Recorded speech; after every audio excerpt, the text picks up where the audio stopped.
Alam nyo, pagka gantong nasa likuran kayo ng truck, tapos ganito lang, medyo makipot yung daan, tsagain nyo na yan. Huwag na huwag kayong sisingit doon sa kanan. Tsaka huwag din kayo mag-a-attempt na mag-overtake din sa kaliwa.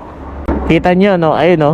Kasi bigla-bigla may nasulpot kasi medyo maliit lang yung kalye dito. Doon naman kayo gagawin sa kanan, line spot yun eh. Hindi kayo makikita ron eh. Ayan, gaya nyo, no? Oh.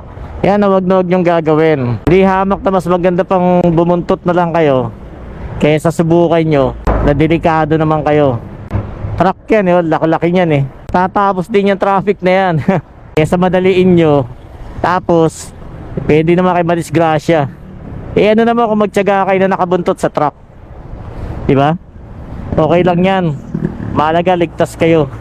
Yan o, gaya nyan. Overtake ka sa kaliwa, alam mong may mga kasalubong, maliit lang yung kalye, kaya medyo risky yan. Ito naman, susubok naman dun. Huwag mong gagawin yan, boy. Relax lang kayo dyan. Delikado yan. Ang lalaki ng gulong yan. Ha? Easy lang, easy lang. Easy lang, ayan o. Kasi hindi talaga pwede sa malubong dahil makipot nga yung daan. O ngayon, nakatuto ka dyan. Baka bilo kung matras yung truck, delikado ka dyan. O, di alanganin pa yung pwesto niya. Tapos susubok na naman siya. Nakahamba lang na siya kanina dyan. Eh kung biglang umatras yung truck, napaka-konti ng clearance niya doon sa truck.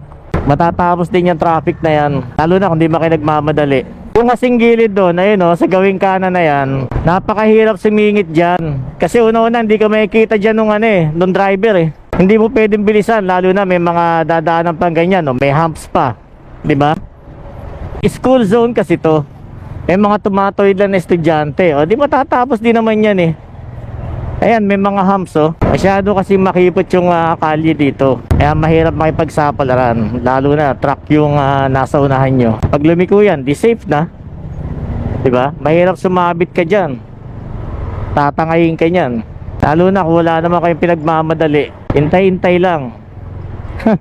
Makakawala din kayo dyan. At least ligtas ka. Ayun, gaya nun, yung mga susubok mag-overtake sa kaliwa, tapos may 4 wheels na masalubong, di ba? Napakaliit nung ano dyan, napakaliit ng sisingitan mo dyan. Kahit paspasa mo yan, baka sumabit ka lang doon sa kasalubong mo. Bilang rider kasi dapat marunong tayong tumansya. Huwag tayong banat ng banat kasi saglit lang yan, madadali tayo dyan. Pag bumotor kasi, alam niyo naman, wala tayong protection dyan. Yung buong katawan natin, naka-expose yan. Konting masagilan tayo dyan o mapadikit, pwede tayong makaladkad, pwede tayong masaktan kaagad. Kaya doble ingat sa ating mga tropang riders dyan. Huwag tayo masyadong padalos-dalos, lalo na pagka mga ganitong sitwasyon, makipot yung daan, tapos may makasabay tayong ganyan kalalaki. Mas maigi na magtiyaga. At least safe ka, ligtas ka, makakauwi ka na maayos. Mahirap yung minamadali, baka mapadali ka din. O gaya nun, kung may nagpilit, ayun, may nasalubong siya ngayon. O ayan o, truck pang isa yan. O sige, o sisingit ka pa, sige lang.